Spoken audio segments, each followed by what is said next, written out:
원합니다. 세계 역사에 어떠한 예언이라든가 어떠한 상징을 보여줬는데 그게 2500년 또는 3000년 동안 그것이 영향을 미친다. 그것도 세계적으로 그 영향을 미친다. 참 놀랍잖아요, 그죠? 에스겔서 37장은요 AD 570년경에 이것이 예언이 됐는데 아직도 진행 중이고 그 마무리가 언제 진행될지를 모르는 그와 같은 환상의 모습입니다. 근데 그것이 유독 이스라엘에게만 주어져 있는 환상이냐? 네, 아닙니다. 오늘 교회에도 나에게도 이루어지는 환상인데 그 환상을 통해서 하나님께서는 오늘을 살고 있는 우리들에게 어떻게 나에게로 오라고, 내가 부흥을 원한다면, 하나님과 진솔한 교제를 원한다면, 하나님과 만남과 즐거움을 원한다면 내가 이스라엘에게 에스겔의 입을 통해서 얘기하는 그 모습으로 나오라고 우리 주님께서는 여러분들을 초청하고 계십니다. 우리 에스겔서를 통해서 볼 수 있도록 그렇게 하겠습니다.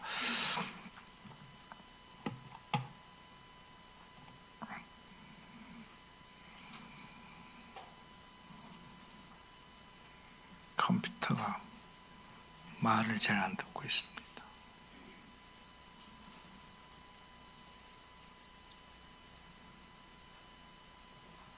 네, 우리 오페라 베르디가 했던 오페라 중에서 나부코라는 그 오페라가 있습니다. 흔히 얘기하는 히브리 노예들의 합창 이렇게 돼 있잖아요. 어떤 음악은 굉장히 경쾌하고 어떤 음악은 굉장히 침울하고 이렇게 돼 있는데 시편 137편은 그것을 이 히브리 노예들의 합창을 배경으로 하고 있습니다. 이런 얘기예요.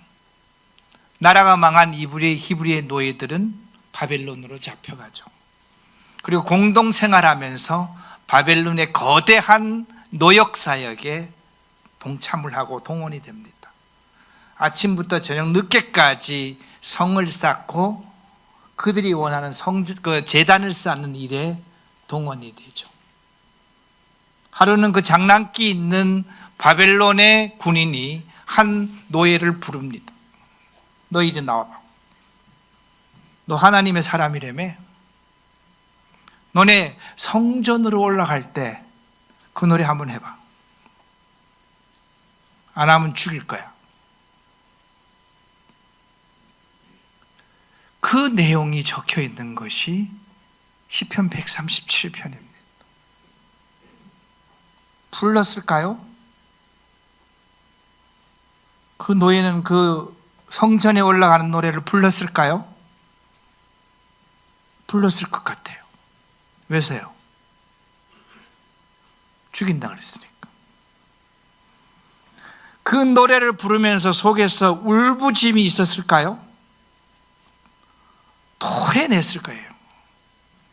그 노래를 부르면서 나라 없는 하나님께 버림받은 그 백성의 원망과 그 슬픔을 그대로 불러냈던 노래들이 시편 137편에 대해서 나오고요. 조금 전에 봤던 그 히브리 그 오페라에 보면요, 처음부터 끝까지 나중에 한번 보시기 바랍니다. 이 세팅되어 있는 그 자리에서요, 이 배우들은 요동을 하고 있지 않습니다.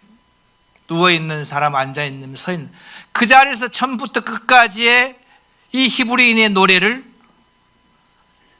표정이 있는 그대로 이야기하는 모습을 볼 수가 있죠.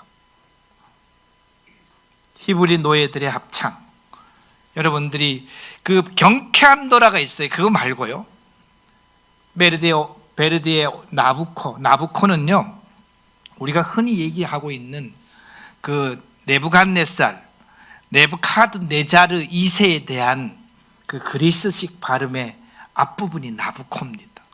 그러니까 그 제목 이름은 바벨론의 황제 이름이 나부콘 거예요. 그들 때문에 울부짖고 있는 이 이스라엘의 원통함을 노래 부른 것이 베르디의 나부코다. 성경은요, 에레미야 16장에서 이와 같이 얘기를 합니다. 어떤 사람들이 에레미야한테 와서 따지는 거예요. 두 번째 줄에 보면 그들이 내게 묻기를 여호와께서 우리에게 이 모든 큰 재앙을 선포하시면 어쩌이며 우리의 죄악은 무엇이며 우리가 우리 하나님 여호와께 범한 죄는 무엇이냐 하거든. 에레미야가 이렇게 얘기를 합니다. 같이 읽어볼까요? 너는 그들에게 대답하여 여호와께 말씀하시되 너희 조상들이 나를 버리고 다른 신들을 따라서 그들을 섬기며 그들에게 절하고 나를 버려 내 율법을 지키지 아니하였습니다. 쉽게 말하면 밑에 있는 파란 줄이에요. 너희가 나를 버렸기 때문에 내가 너희를 버린다. 이스라엘 이 남유다의 바벨론 포로는요, 레위기에서 얘기했던 너희가 잘못했을 때 더 잘못했을 때 최악의 조건이 바로 흩은 것다는 것과 너희 땅이 황폐해진다는 것, 갈 때까지 간 거예요. 하나님이 참을 때까지 참고 최종적으로 결정한 것이 이스라엘을 전 세계를 흩트는 작업을 한 것이, 이유가 바로 이것이에요. 너희가 나를 버렸기 때문에 나도 너희를 버린다. 사랑하는 성도님들, 이 단어가 우리에게 적용되면 어떨까요? 박용씨, 너가 나를 보냈기 때문에 내가 너를 버릴 거야. 혹여나 하나님으로부터 그 음성을 제가 들었다면 어찌할까요? 버리라고요? 고쳐 쓰라고요? 조금만 시간을 달라고요? 에레미야를 통해서 이스라엘이 바벨론으로 잡혀간 이유에 대해서 하나님께서는 정확하게 말씀하고 있고요, 끝까지 말을 듣지 않고 끝까지 우상을 섬기고 하나님보다도 애굽을 선택했던 이 스디기야라는 마지막 왕을 통해서 하나님께서는 그들에게 이 하나님을 버린 자의 마지막을 보여주고 있는 모습을 볼 수가 있죠. 이것은 하나님의 섭리입니다. 밑에 있는 말씀을 보면요, 그들이, 바벨론의 군사들이 시드기야의 아들들을 그의 눈앞에서 죽이고 아버지가 보는 눈앞에서 왕자들 줄을 처결을 합니다. 시드기야의 두 눈을 빼고, 이것은요, 그 당시에 이 적군의 수장인 왕에게 하는 이렇게 간역, 눈을 뽑는 거예요. 그리고 저주의 놋사슬로 그를 결박해서 예루살렘에서 바벨론까지 3,000km를 걸어서 유배 작업을 하고 있습니다. 보실래요? 지금 하얀 옷 입은 병사는 뭘 들고 있죠? 칼을 들고 있습니다. 저가 뭐 하는 거예요 지금? 시드기야의 눈을 빼려고 지금 하는 겁니다. 이게 지금 하나님께서 하셨다고요? 하나님께서 하셨습니다. 마지막 왕의 눈을 뽑고 놋으로 그의 차고를 채워서 3,000km를 지나가면서 포로로게 하게 했던 이것을 하나님께서 했었습니다. 왜서요? 너희가 나를 버렸기 때문에 나도 너희를 버리는데, 그 중에서 대표적으로 내 말을 듣지 않았던 마지막 왕 시드기야 왕의 마지막을 내가 이렇게 마무리할 것이라고 얘기하는 것이 이 시드기야 왕의 모습입니다. 그리고 백성들과 같이 그 3,000km, 얼마나 먼 길입니까? 3,000km를 걸어서 백성들과 함께 가서 도달한 곳이 그발 강가에서 노예로서 생활하고 있는 겁니다. 에스겔은요, 이 스디기야가 잡혀가기 전에 이미 1차 포로 때 잡혀갑니다. BC 597년에 잡혀가는데 이때 스디기야 나이가 약 25세 정도 됐다고 봅니다. 그래서 한 15년 동안 이 그발 강가에서 이 노역을 하고 있을 때 그들은 뭐 제대로 먹기나 했겠어요? 아침부터 늦게까지 힘든 노역만 하고 있을 때 하나님께서 이 40이 된 에스겔에게 하늘을 열어 보이십니다. 노예로 살고 있는 이 에스겔에게 하늘을 열어주신 거예요. 그리고 하나님의 환상과 하나님의 모습을 이렇게 보여주시는 놀라운 역사를 에스겔은 경험하게 되죠. 그러면서 이 에스겔에게 앞으로 되어질 일들에 대해서 하나님께서는 조목조목 환상을 통해서 보여주는 놀라운 일을 하고 계신데요. 이 하나님은 에스겔을 데리고 이제 에스겔서 37장에 보면은요, 여호와께서 권능으로 내게 임재하시고 그의 영으로 나를 데리고 가서 골짜기 가운데 두셨는데 거기 뼈가 가득하더라. 우리는 이 환상에 대해서 잘 아세요. 에스겔의 이 환상에 대해서 너무나 잘 알고 있습니다. 하나님께서 에스겔을 붕 들고 골짜기로 갔는데 그 골짜기에 서 보니까요, 온 동네 뼈만 가득하더라는 겁니다. 나를 그 뼈 사방으로 지나가게 하시기로 본즉 그 골짜기의 지면에 뼈가 심이 많고 아주 말랐더라. 하나님께서 에스겔에게 이르시되 에스겔아, 이 뼈가 능히 살 수 있겠느냐? 에스겔은 뭐라고 대답했을까요? 성경에는 주 여호와께서 주 여호와여 주께서 아시나이다. 여기 이 에스겔 골짜기 오기 전에 에스겔은 뭘 봤나요? 하늘이 열리는 것을 봤습니다. 하늘이 열린 것을 반 에스겔은 뭐라고 대답할 수 있었을까요? 하나님께서 인자야, 이 뼈가 능히 살 수 있겠느냐? 아마 에스겔 마음속에서는 하늘을 봤으니까는 살 수 있을 것 같습니다, 이렇게 얘기할 수도 있지만 그 얘기를 바다는 하나님께서 하십니다. 이 고백은 누가 했나요? 궁지에 몰렸던 베드로가 했던 고백과 똑같은 고백을 합니다. 하나님께서요, 지금 현재 이 그림에 있는 이 모습 같을 거예요. 천지의 해골과 뼈가 가득한 이곳에 에스겔을 중앙에 딱 갖다 놓고 한번 돌아봐. 뭐가 보이지? 뼈밖에 없는 거예요. 여기서 이 뼈들이 능히 살 수 있겠느냐?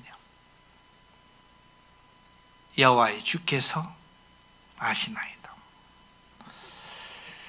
오늘 우리 주님 우리에게 말씀하시지 않겠습니까? 우리들에게도 우리가 교회 생활하는 것이 다가 아니잖아요. 그리스도인으로 산다는 것이 다가 아니잖아요. 하나님 방법대로 하나님의 모양대로 살고 있는 것이 그것이 다다면은 우리에게도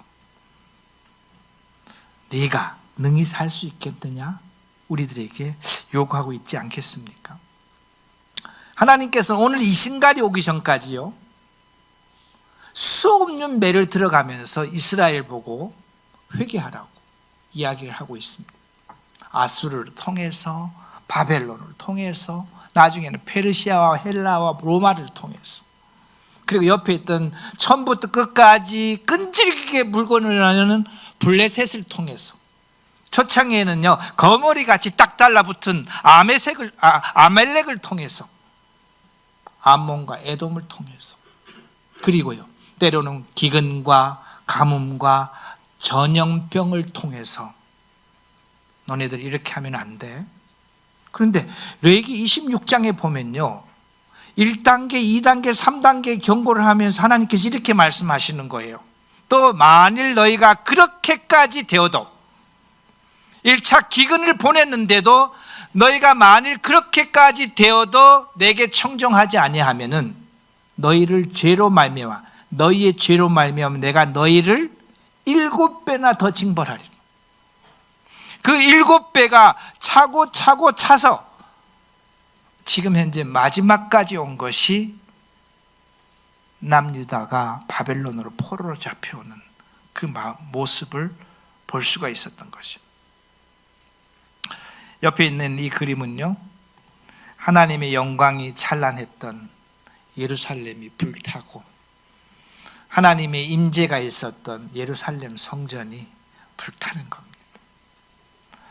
하나님 입장에서 자기의 성전이 불타는 것이 그걸 허용했기 때문에 거기 타고 있을까요?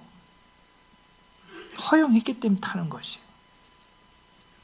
나를 섬겼던, 나를 찾던 그 성전까지도 버리면서 이 이스라엘에 대해서 징계하시는 하나님의 모습을 볼 수가 있습니다.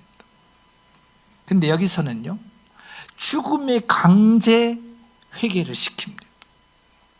멸망의 강제 해결을 시키는 거예요. 아까 우리가 이스라엘이 왜 버림받는지에 대해서 봤잖아요. 너희 조상들이 나를 버리고 다른 신들을 따라서 그들을 섬기며 그들에게 절하고 나를 버려 내 율법을 지키지 않았기 때문에 너희가 나를 버렸기 때문에 내가 너희를 버리는 거야, 이렇게 얘기하잖아요.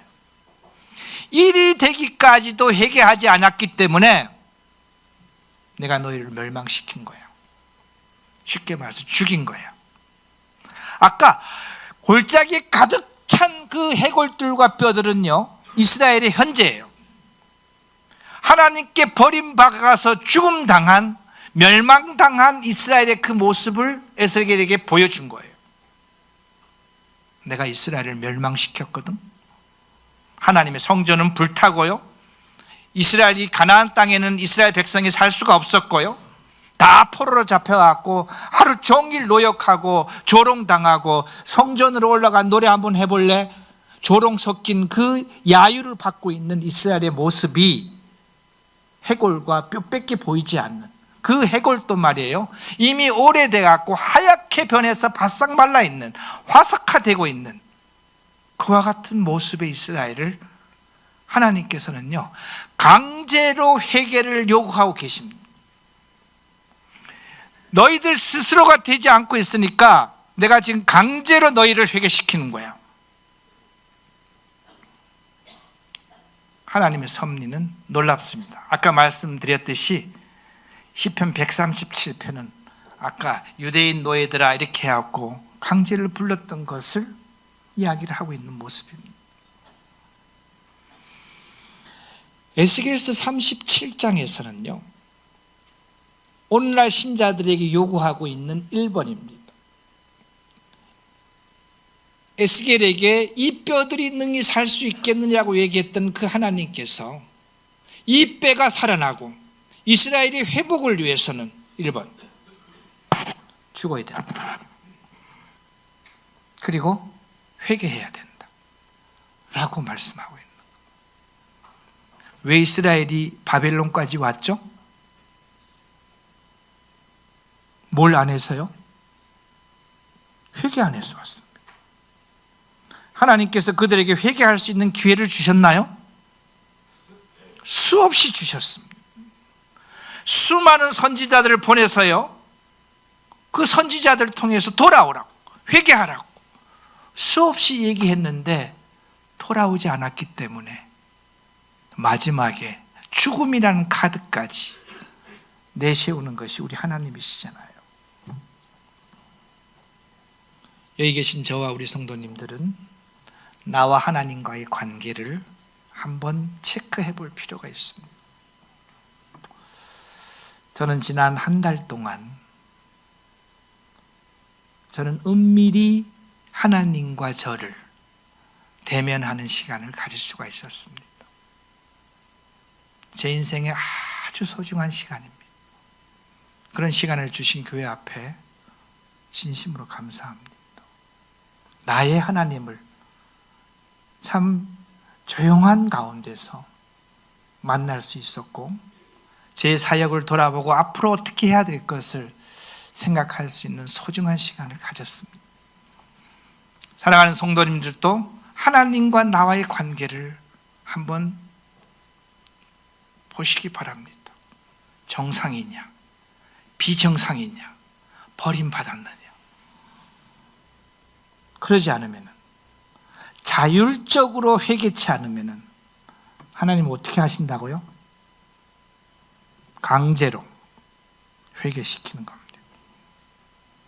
이스라엘이 강제로 회개시킴을 당할 때는 그들이 힘들었나요? 얼만큼 힘들었죠? 죽도록 힘들었습니다. 거리로 6,000km 걸어갔다 왔습니다. 살아서 돌아온 사람도 6,000km 걸어서 갔다 왔다니까요. 제가 이번에 휴가 동안에 군대 이후에 제가 몇 킬로 걸을 수 있을까? 제 스스로를 테스트했습니다. 제가 몇 킬로 걸었을까요? 아침부터 걸으니까 25km 걸으니까 더 이상 못 걷겠더라고요. 그래서 나이 60대인 제가 걸을 수 있는 한계가 25km구나. 절망했을까요? 아닙니다. 아직도 25km를 걸을 수 있구나. 앞으로 계속 걸어야 되겠다. 그래갖고 올라온 겁니다. 우리 주님께서는요, 강제로 회개를 요구하고 있습니다. 지금 현재. 그래서 에스겔을 보고 데려간 것이 해골폭탄으로 데려간 거예요. 내가 죽였거든. 내가 멸망시켰거든. 지금 현재 이스라엘은요, 그발강가에서 지금 회개를 하고 있나요? 회개를 하고 있는 겁니다. 스스로 회개하고 있는 것이 아니고요, 이 압제자들의 압제를 통해서 내가 왜 그랬을까? 내가 왜 그 하나님 앞에 그랬을까? 이제 와서 지금 후회하고 있는 거예요. 지금 회개를 계속 당하고 있는 겁니다. 하나님께서는 우리에게는요, 크든 작든 회개하라. 나와의 관계를 원만하게 하려면 회개하라. 성도님들 기도할 때요, 아버지 하나님 이렇게 하고 그 다음 기도가 안 될 때가 없었나요? 기도가 이어지지 않을 때가 없었나요? 내 가슴에 큰 돌덩이가 누르고 있는 그런 강박감을 못 느껴봤나요? 그것은 하나님과의 관계가 정상이 아닌 겁니다. 나와 하나님 사이에 죄가 가로막고 있고 누르고 있기 때문에 아버지 하나님 이렇게 해요. 그 다음에 말을 못하는 거예요. 공개적으로는 할 수 있지만 혼자 직접 하나님과 대면해서는 그 다음에 말을 진도를 뽑지를 못하는 거예요. 그때 우리는 뭘 해야 되죠? 회개해야 돼요. 그때 회개를 해야 됩니다. 침례자 요한도요, 회개하라, 천국이 가까웠다. 이 말은 다시 돌려놓으면요, 회개하지 않으면 천국에 못 들어간다는 거예요. 회개하면요, 천국에 갈 수 있다는 겁니다. 오늘날 우리에게는요, 회개하면 하나님과의 관계가 정상으로 이어질 수 있다는 겁니다. 에스겔을 통해서 우리들에게요, 우리의 삶 속에 지금도 하나님께서 원하시는 것은요, 크든 작든 나와의 관계가 소원해지면 회개하라. 그리고 오늘날 신자들에게는 내가 죽었다는 것을 인정해라. 에스겔이 본 이스라엘은요, 죽은 것입니다. 하나님이 회생의 절차를 시작하는 시점은요, 이스라엘이 죽었다는 것을 인식한 순간, 우리의 힘으로는 절대 아무것도 할 수 없다는 것을 이스라엘이 인식하는 그 순간, 하나님은 회복의 손길을 시작하는 겁니다. 그리스도인들은 죽었나요? 아니면 그리스도인들은 죽으려고 노력하나요? 얻은 거죠? 그리스도인은 죽은 겁니다. 내가 죽었다고 나를 하나님 앞에 인정하는 그 순간, 그 순간이 하나님이 나를 도와줄 수 있는 그 순간이고요. 내게 아무것도 내 스스로가 할 수 없다는 것을 인정할 때 그리스도인들의 입장에서 하나님 제가 잘못했습니다. 저 좀 도와주세요. 이게 회개 아니겠습니까? 에스겔의 골짜기를 통해서 하나님께서는 우리에게 제일 처음에 얘기하는 것이요, 죽도록 회개하라는 겁니다. 죽도록 회개하라. 죽었다고 인정하고 회개하라. 두 번째는요, 또 내게 이르시되 너는 이 뼈들에게 대언하여 이르기를 너희 마른 뼈들아 여호와의 말씀을 들을지어다. 주 여호와께서 이 뼈들에게 이같이 말씀하시기를 내가 생기를 너희에게 들어가게 하리니 너희가 살아나리다.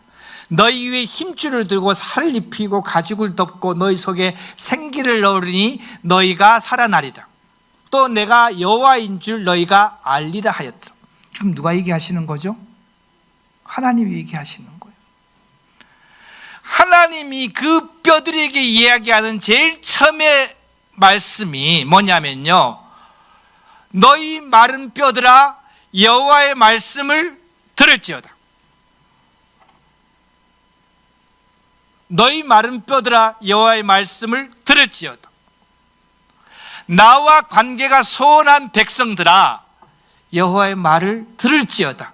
그리하면 너희가 살리라, 너희가 살리라. 그리고 내가 누구인지를 경험하면서 살아갈 것이라고 하나님께서 이야기하고 계십니다. 지금 하나님께서 누구한테 얘기하고 있는 거예요? 마른 뼈들에게 얘기하고 있습니다. 죽었다고 인정된 마른 뼈들에게 하나님께서는 여호와의 말씀을 들을지어다라고 얘기합니다. 우리 하나님의 말씀을 들읍시다. 그러면 하나님께서 뭐라 그랬나요? 산다고 얘기했습니다. 두 번씩이나 산다고 얘기했습니다. 죽어서 냄새도 안 나고 이제는 하얗게 썩어져가는, 사라져가는 그 뼈들한테 하나님께서는 살리라고 얘기한 것이죠. 그래서 보면요, 대언하는, 에스겔이 이 말을 대언하는 그 순간, 이에 내가 명령을 따라 대언하니, 대언할 때 우리는 성경의 단어를 선택해야 됩니다. 대언할 때입니다.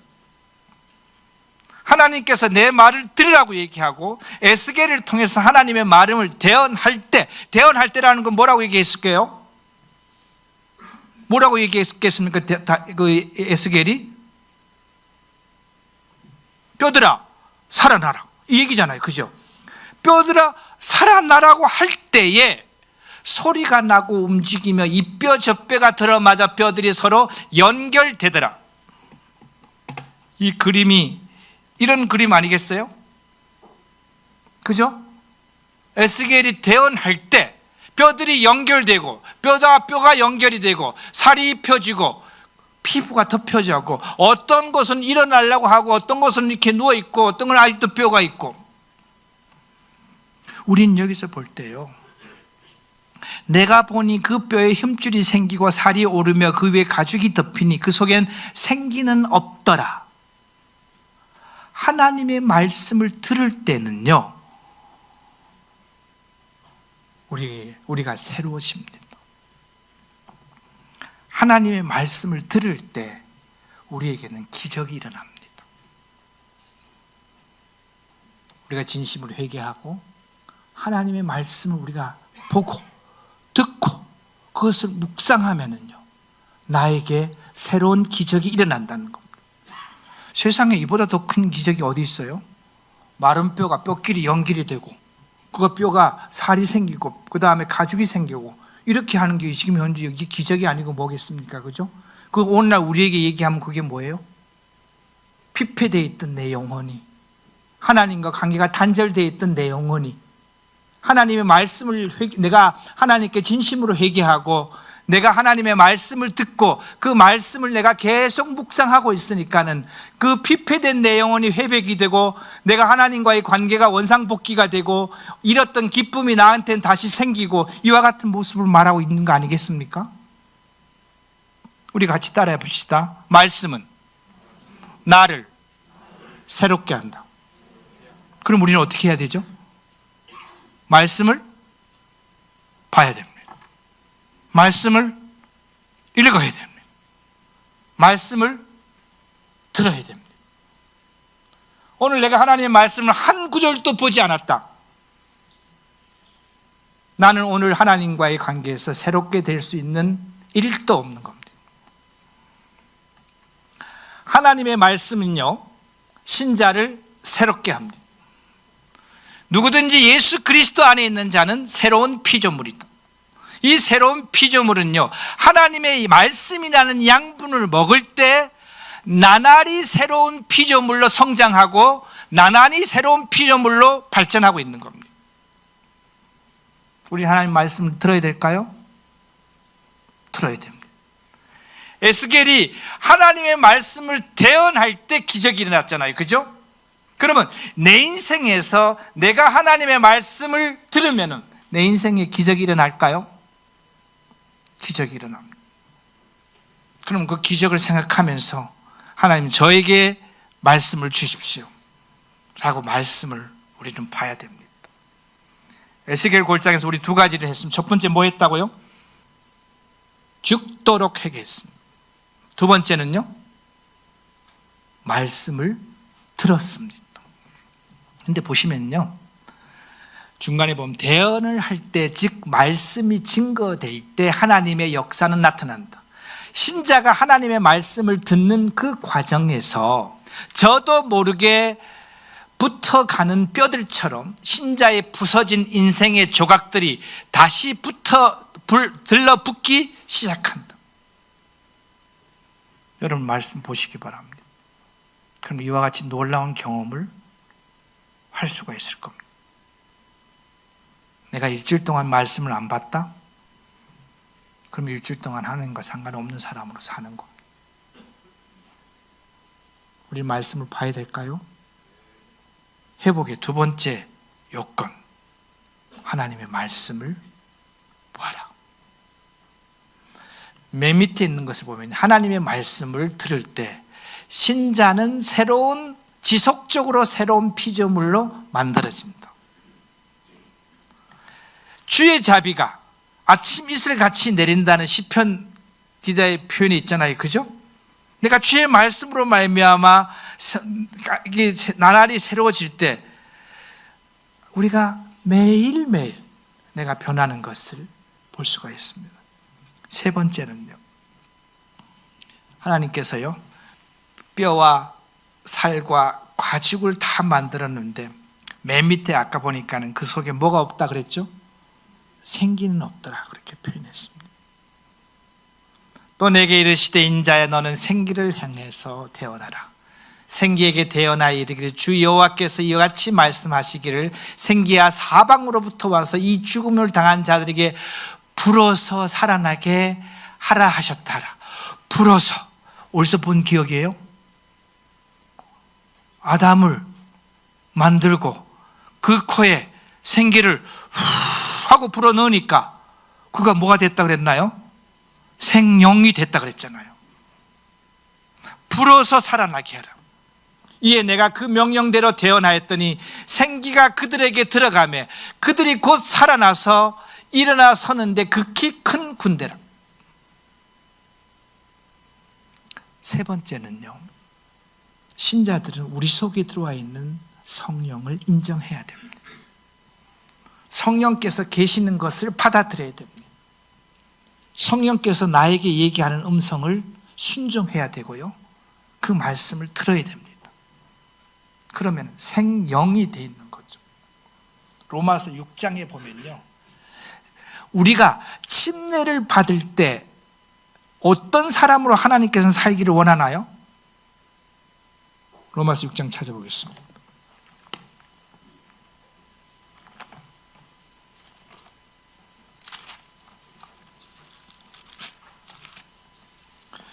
로마서 6장 4절.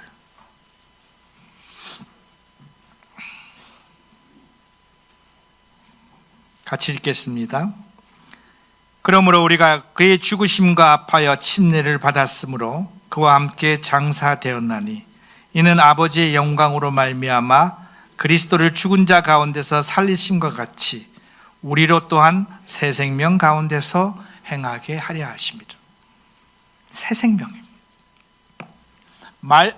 이 새 생명이라는 것은요, 성령이 내 속에 있는 생명이 새 생명입니다. 우리는요, 옛사람이 죽고 새 사람으로 태어난 것이 아닙니다. 그건 불교에서 얘기하고 있는 환생이에요. 우리는 환생한 것이 아닙니다. 내 생명은 나한테 그대로 있고, 나한테는 뭐가 다시 들어왔다고요? 새 생명이 들어온 겁니다. 그래서 우리 속에는 두 생명이 존재하는 거예요. 그래서 우리는 무엇을 선택해서 살라고 지금 얘기하는 것이죠? 옛 생명은 말고 새 생명을 항상 네 의지로 선택해서 살아가는 삶이 그리스도의 삶이라, 그리스도인의 삶이라고 로마서는 이야기를 하고 있는 것이죠.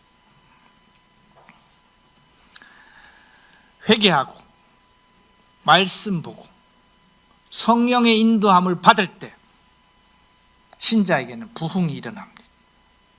기적이 성취가 된다는 것이죠. 조금 전에 봤듯이요, 이 생기가 그들에게 들어가며 그들이 곧 살아나서 일어나 섰는데 극히 큰 군대가 되었더라. 이스라엘이 페르시아에서 돌아올 때 군대로 돌아왔고요, 1948년도 이 건국하는 이스라엘에게는 놀라운 군대로서 형성됐듯이 오늘날 그리스도를 믿는 교회는 하나님의 군대라고 표현하고 있습니다. 나는 하나님의 군대, 우리를 군인이라고 표현했잖아요, 그죠? 성령의 인도함을 받을 때 하나님의 부흥은요, 완성이 되는 겁니다.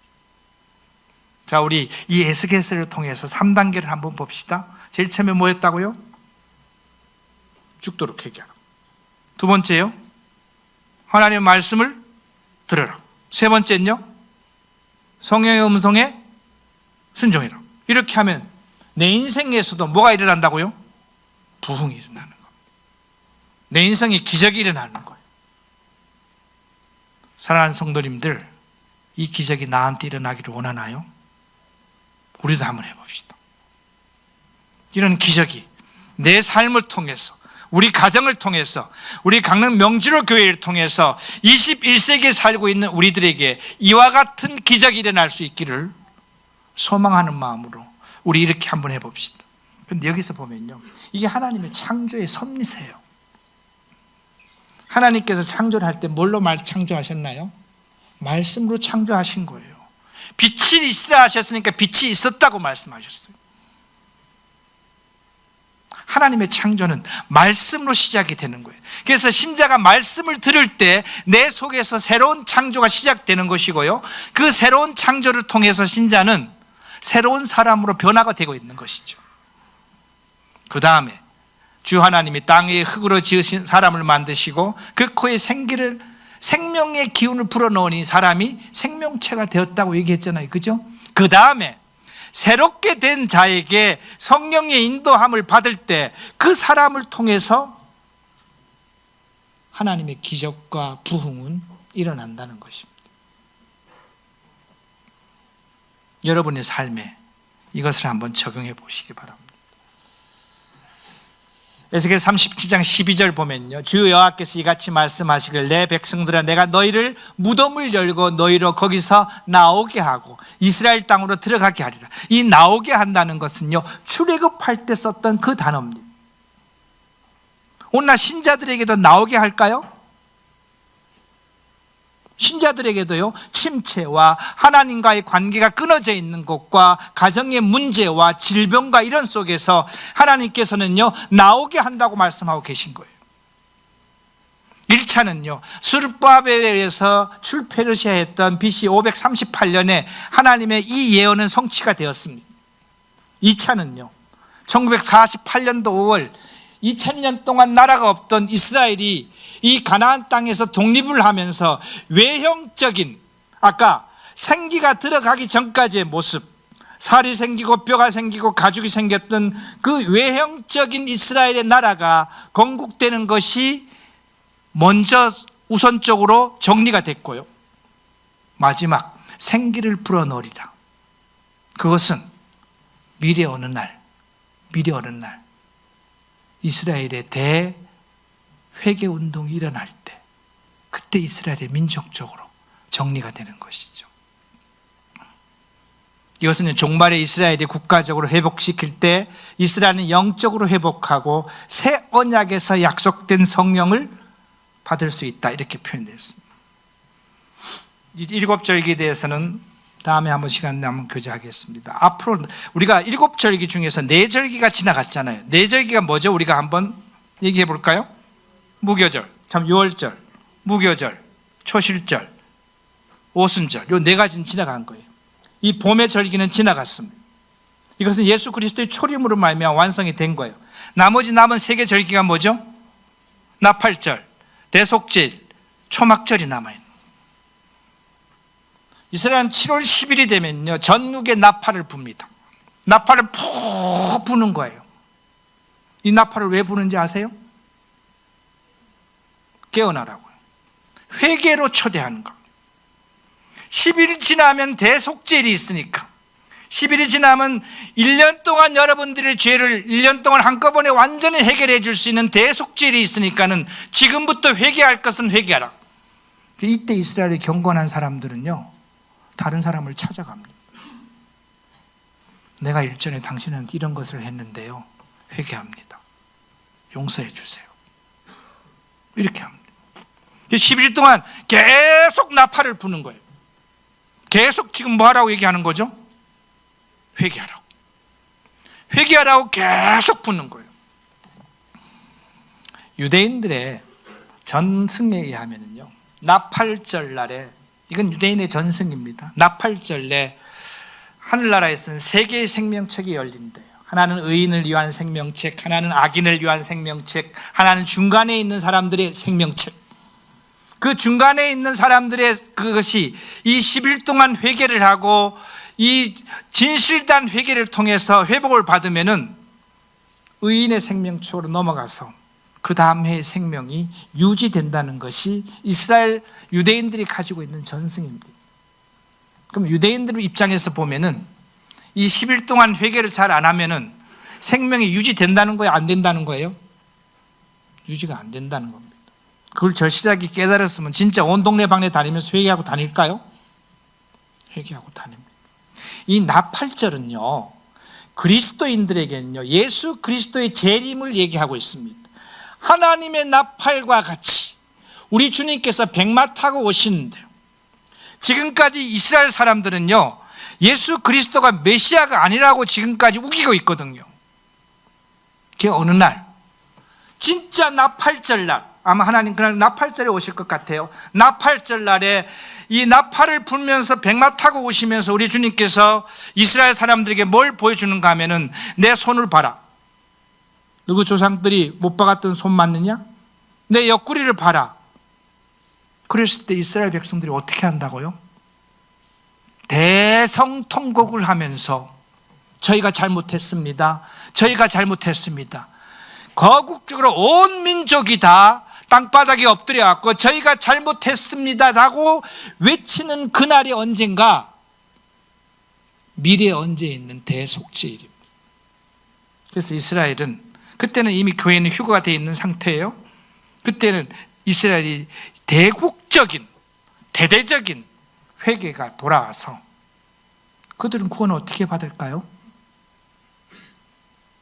그들도요, 새 언약으로 구원받는 거예요. 우리가 그리스도인들에겐 새 언약이 이미 적용이 됐잖아요. 새 언약의 중심은 뭔가 하면은 새 영을 우리에게 주는 거예요. 새 영이 뭡니까? 성령께 우리에게서 오는 거예요. 아까 이스라엘 우리 그 맨 마지막에 에스겔에서 세 번째가 했던 일이 뭔가요? 새 영이 그 살아난 몸에 들어가는 거잖아요. 그죠? 그래서 이 이스라엘에게도 뭐가 들어가는가 하면 성령이 그들 속에 들어가면서 새 언약이 완성되고 새 언약의 백성으로서 하나님께 나갈 수 있는 길이 이스라엘이 오는 날이 언제냐? 대속죄일이 되는 겁니다. 10일 동안에는 뭐냐면요, 회개로서의 초대입니다. 경건하게 살아는 초대예요. 10일 동안 우리가 그렇게 회개했을 때 이스라엘은 회개를 통해서 하나님 앞에 새 생명을 얻을 수 있는 것이죠. 부흥의 섭리는요, 죽도록 회개하면 누굴 만날 수 있다고요? 하나님을 만날 수 있습니다. 두 번째는요, 말씀을 들으면 어떻게 된다고요? 우리가 새롭게 됩니다. 성령의 지배를 받으면요, 하나님께서 부흥을 성취하십니다. 강릉명주를 교회와 저와 여러분들이 하나님과의 관계가 원활할 때, 거룩할 때 말씀과 성령의 역사는 일어납니다. 디모데후서 2장 21절 한번 읽어보겠습니다. 누구든지 이런 것에서 자기를 깨끗하게 하면 귀히 쓰는 그릇이 되어 거룩하고 주인의 쓰임에 합당하며 모든 선한 일에 준비함이 되리라. 주인은요, 깨끗한 그릇을 쓰는 겁니다. 금과 은 그릇을 쓰는 것이 아니고 깨끗한 그릇을 쓰는 겁니다. 그건 거룩한 자입니다. 우리는 거룩을 위해서, 거룩할 때 하나님과의 관계가 정상이고요, 거룩하지 않을 때 우리는 하나님과의 비정상의 관계에 있는 것이죠. 정리하겠습니다. 저와 여러분들은 부흥을 갈망하십니까? 우리 따라합시다. 나는 죽었는가? 진짜 나는 죽었는가요? 첫 질문을 나한테 던져야 됩니다. 에스겔을 데리고 갔던 그 골짜기는요, 죽었다고 표현할 수가 없는 거예요. 죽어도 한참 죽은 거예요. 나는 죽었는가? 두 번째, 나는 진심으로 회개했는가? 같이 해보겠습니다. 나는 진심으로 회개했는가? 나는 하나님의 말씀을 들었는가? 나는 성령님의 음성에 순종했는가? 이것이 에스겔서 37장에 나오는 이 골짜기의 환상을 통해서 오늘날 우리들에게 보여주시는 하나님의 교훈이십니다. 우리 죽었다고 인정하는 삶을 삽시다. 진심으로 작은 일에도 회개하는 우리가 됩시다. 하나님의 말씀을 들읍시다. 그리고 내 속에 있는 하나님의 성령의 음성을 들읍시다. 그러면은 나에게 임하는 하나님의 놀라운 역사를 경험할 수 있을 겁니다. 기도하겠습니다. 아버지 하나님, 에스겔을 통해서 우리에게 주신 교훈에 감사를 드립니다. 하나님, 저희가 죽었습니다. 회개할 것이 있으면 회개를 할 수 있는 믿음을 허락하여 주시옵소서. 용기도 허락하여 주시옵소서. 손을 들어서 말씀을 열어서 하나님께서 내게 무엇을 주시고자 하는지 말씀을 열어보는 우리의 신앙을 허락하여 주시고 이것을 우리가 의지로서 선택할 수 있도록 도와주시길 바랍니다. 내 속에 성령께서 하시는 이 세미한 소리 앞에 순종하고 아멘으로 화답하면서 나를 통해서 역사하시는 하나님의 위대한 기적을 경험할 수 있는 우리들의 삶이 되기를 원하옵나니 하나님, 이 일들을 우리들을 통해서 이루어 주시옵기를